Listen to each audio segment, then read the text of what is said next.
Tell me when we're going.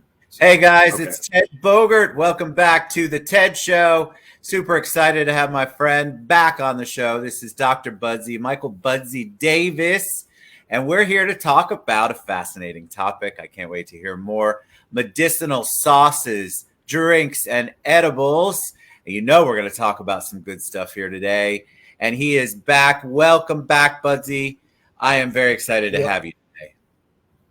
Well, how you been, Ted? I'm doing fantastic. Thank you. Thank you for asking. And you are hanging in there and always doing your Budsy positive, putting a positive spin on things as you do. Last time we talked about origin story and kind of your journey, which was fascinating. And I'll put the link to that show in the comments below. But today we're talking about medicinal sauces. I don't even know what that means, so I can't wait to learn more. Drinks and edibles. So let's learn. Educate the audience on what you're doing. Okay. Well, I am Dr. Budsy. I actually used to be a dental surgeon.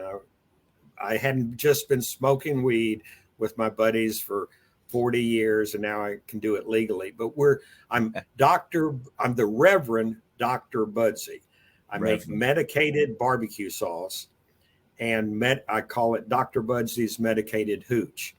And it's non-alcoholic spirits like whiskey, gin, tequila, vodka, and rum. And That's so fascinating. And I put a beverage fortifier in it. And what it does, it gives you 6.5 milligrams of THC per ounce of this non-alcoholic spirit. And we'll be serving that in our consumption lounge that we're opening here in Las Vegas, which is going to be called the Green Room of Las Vegas. And I'm meeting today with a couple of billionaires, and they want to be involved with us. And so I think that's going to be a big deal here in Vegas because it's a huge deal. Is everything legal there or just medicinal? No, it's recreational. Fantastic. Yeah. And I know. Now Florida's behind the time. I am a medical marijuana patient. I've been a patient now for 12 years for a life and death condition. I'm treating it exclusively with high dose cannabinoid treatment. I'm on my 9th round of that. And I'm actually a medical marijuana physician. I'm a self-appointed board certified cis male heterosexual medical marijuana lesbian gynecologist. I think you've said that before. You caught me off guard. Yeah. I forgot about that. Well, I want to talk about this. I want to talk about the development of the sauces. Because there's a lot of there's tons of Florida only has medical, so we're not into recreational yet. I mean, at least legally. And so I'm always fascinated by the products that come out. Where did that come from? Where did the idea to create medicinal sauces come from? And then I'll ask you about the whole process on the drinks. Well, do I believe that smoking this plant is medicine or burning a plant is medicine? No. The last time I heard that you could burn a plant and it would be medicine, it was done by Native American Indians, and the plant was called sage, and they burn it to ward off evil spirits. So I don't believe the plant itself is medicine, but you can derive medicine from it. And that's in this high dose of cannabinoids, CBD and THC. This is a CBD, I tell you, 75 milligrams, but this morning I've smoked 3 joints, which is only about 30 milligrams. On this high dose cannabinoid, the recommended dose is 600 of THC and 400 of CBD. Now we're making this product that will have 200 milligrams of THC in it and 150 of CBD. I'm going to call it Dr. Budsy's Medicated 350. And it will be 30 milliliters of this. Now it's comes from two patented processes, so I can talk about it and not really worry about somebody deciding to steal the process, because it's we are protected from about it. But what it does, you can mix this stuff in a lower dose, like 6.5 milligrams in a shot of, say, whiskey. Someone comes in or they say, give me a shot of OG Kush, Blue Dream, whatever, and they drink it. And the fascinating thing of this is most extracts from cannabinoids from the cannabis plant are not water soluble. So you ingest it traditionally by edibles, and it's not absorbed in your mouth, esophagus, or stomach. It passes through to your lower intestines where it's absorbed, and it goes to your liver. And initially, this a compound called delta 9 THC, and that's the one that's if it's decarboxylated, it's psychogenic and gives you the expanded or whatever of your cerebral being. But it needs, in order for it to be activated, it needs to be decarboxylated. So when you ingest an edible, you ingest it as delta 9 decarboxylated THC, but it's not absorbed in your upper GI. It travels and absorbs and goes to your liver, and there it's processed into what's called delta 11 THC. Delta 11 THC gives you what I call the couch potato high, and everybody's liver is different. So one person, it may take them an hour and a half for the onset of this. Another person, it may take them 20-30 minutes, and they start to feel the effect of delta 11 THC. But smoking a joint gives you delta 9 THC, and it goes directly into your blood via the lungs. And so it's absorbed, and then it goes to your cannabinoid receptors, particularly in your brain, and creates the psychogenic effect. It's what Wiz Khalifa talked. Your medicine makes me high. So, well, what about tell me about the sauces themselves, because I think that's because I think a lot of people when they hear about anything that has THC or any kind of cannabinoid in it, oil or whatever, they're afraid of a taste. They're afraid of maybe they don't like the smell of marijuana. Yeah. How does that all translate into a sauce, for example? Well, the extracts we're making, it's a new processing, and what it does, I'm not going to go into the specifics of how we do it, because that's where the money is. But what and I'm not just about money, but I would like to have a little bit more so that I can get me a house. That's another story. But anyway, the process of this allows the molecules of the THC to be water soluble and be absorbed in your upper GI within, say, about this absorbed into the blood probably within 10 seconds. And that said, it goes like you smoked a joint of delta 9 THC, and it goes into your blood and goes to your brain. And we're trying to get the process down to less than a minute, the effect of this in less than a minute. Are you familiar with edibles at all? Yeah, I mean, let me finish on sauces, because I still want to know. People are going to want to know, can you taste it? Oh, no, it comes from a distillate. It's odorless and tasteless. That's what I think a lot of people have a misconception when you talk about it. The first thing they're going to think about is the smell that we're all associated with. I hate smoking. I do not like smoking. It irritates my lung. I don't like smoking, and it's socially unacceptable. Yeah. There's no place that you can legally and safely smoke here in Las Vegas, except into the future cannabis consumption lounges. And, yes, but I believe. Go ahead. I was going to say, I believe in, say, 10 years, 98% of the consumption of cannabis will be by drinks and edibles.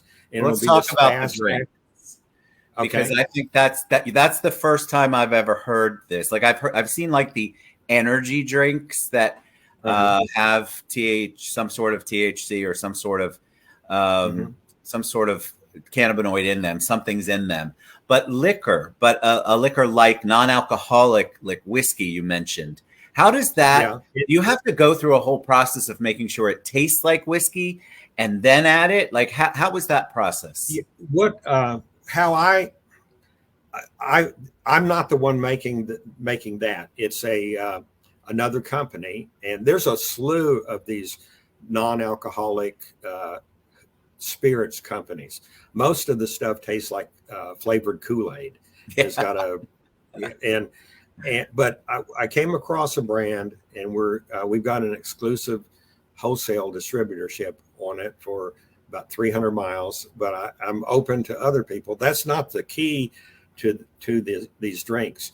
But you have a liter bottle of this, and you take a 200 or 20 milliliters, and you open up the bottle of the non-alcoholic beverage, and you put the beverage fortifier, the 20 milliliters in it, and because it's water soluble, it does mix, not in a suspension, but actually dissolves into the thing. So you get a liter and 20 milliliters of this of 200 milligrams of THC, and so you pour out a shot, you measure, and you can measure it out consistently, and you get 6.5 milligrams of THC in the shot. Wow.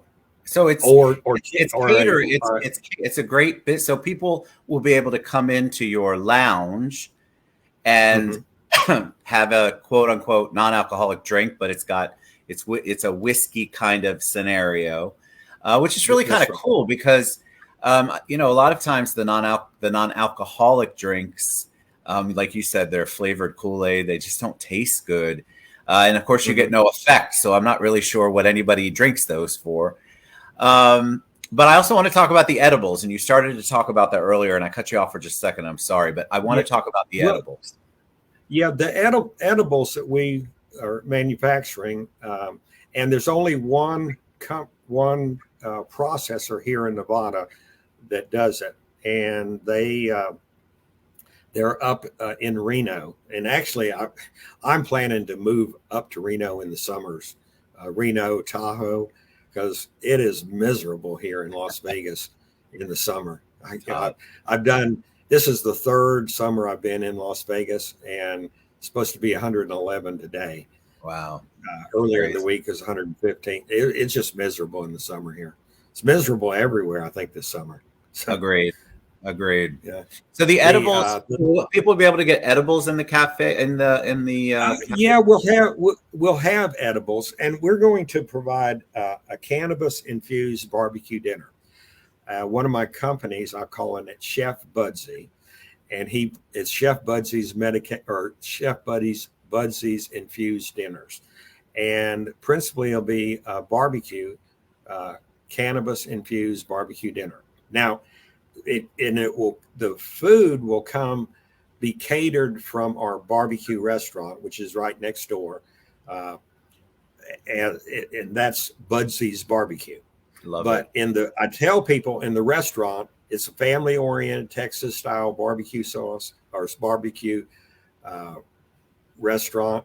In the restaurant, the only thing we smoke is meat, and so we don't, people don't smoke cigarettes in there. They don't smoke weed. Nothing. It'll be separated from the consumption lounge. But we take the food from there and add sauces to infused sauces like barbecue sauce. The barbecue sauce will have 10 milligrams of THC per ounce. So you dip your rib in the sauce and eat it, and it's, say, 3 milliliters of the sauce would give you 30 milligrams of THC, and such a cool concept. Maybe 50. Tell me what when can people find out? When can people see the launch? Do you have a date for the launch of the consumption? Yeah, we're right now. We have we were part of the lottery. We had to do an application, put our money up, which was non-refundable. these dispensaries, they had to put up $100,000, but they all got the prospective license. The prospective license allows us to submit all our documents, everything, and get a provisional license.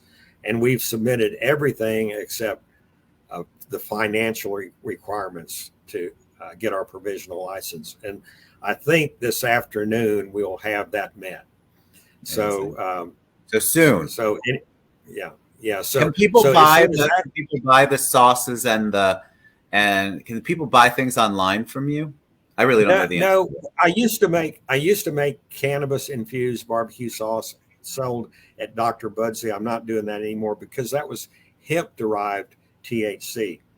And hemp derived THC is not good for you.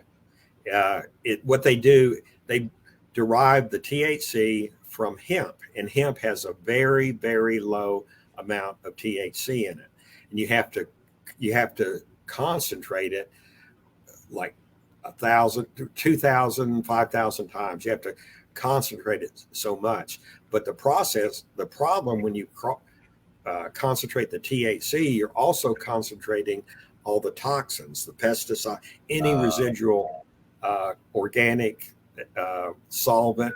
You're concentrating that to a level where it's carcinogenic.